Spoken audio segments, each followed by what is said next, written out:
শেখ হাসিনার গুম সংশ্লিষ্টতা ও নিষেধাজ্ঞার প্রশ্নে যুক্তরাষ্ট্রের অবস্থান কি? কুয়াশায় চাল চুইয়ে পানি, আর কত হয়রানি। আছে সমাধান। বসত ঘরে লাগাও আনোয়ার শীট, সারা ঘর থাকে শুকনা, সর্দি কাশিও থাকে দূরে। আনোয়ার শীট। নোবেল বিজয়ী প্রফেসর মোহাম্মদ ইউনূসের নেতৃত্বাধীন অন্তর্বর্তী সরকারের নির্বাচনের ঘোষণাকে স্বাগত জানিয়েছে যুক্তরাষ্ট্র। একই সঙ্গে শেখ হাসিনার বিরুদ্ধে গুমের সম্পৃক্ততা তদন্তে সমর্থন জানিয়েছে দেশটি। স্থানীয় সময় বুধবার স্টেট ডিপার্টমেন্টের নিয়মিত ব্রিফিংয়ে বাংলাদেশ প্রসঙ্গে সাউথ এশিয়া পার্সপেক্টিভসের স্টেট ডিপার্টমেন্ট করেসপন্ডেন্ট আব্দুর রহিমের করা এক প্রশ্নের জবাবে এসব তথ্য জানান মার্কিন পররাষ্ট্র দপ্তরের প্রধান উপমুখপাত্র বেদান্ত প্যাটেল।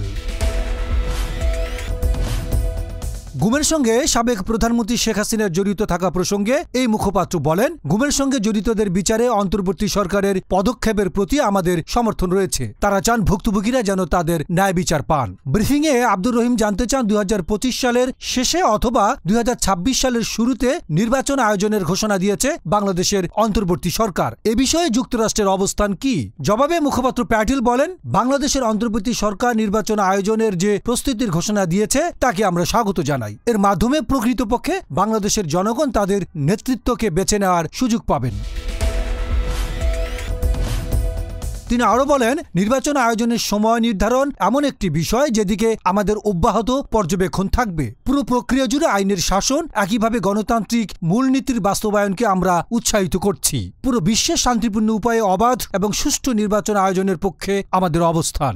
অপর এক প্রশ্নের জবাবে প্যাটেল বলেন, বাংলাদেশে বিগত 2 দশকে যেভাবে শত শত মানুষ জোরপূর্বক গুম শিকার হয়েছে তাতে আমরা গভীরভাবে উদ্বিগ্ন। জোরপূর্বক গুম হচ্ছে মানবাধিকারের চরম লঙ্ঘন।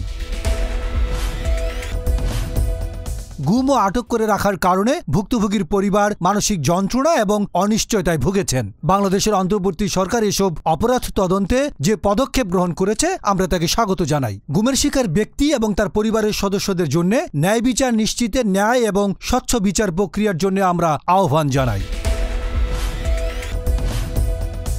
আন্তর্জাতিক ডেস্ক, গণমানুষের আওয়াজ।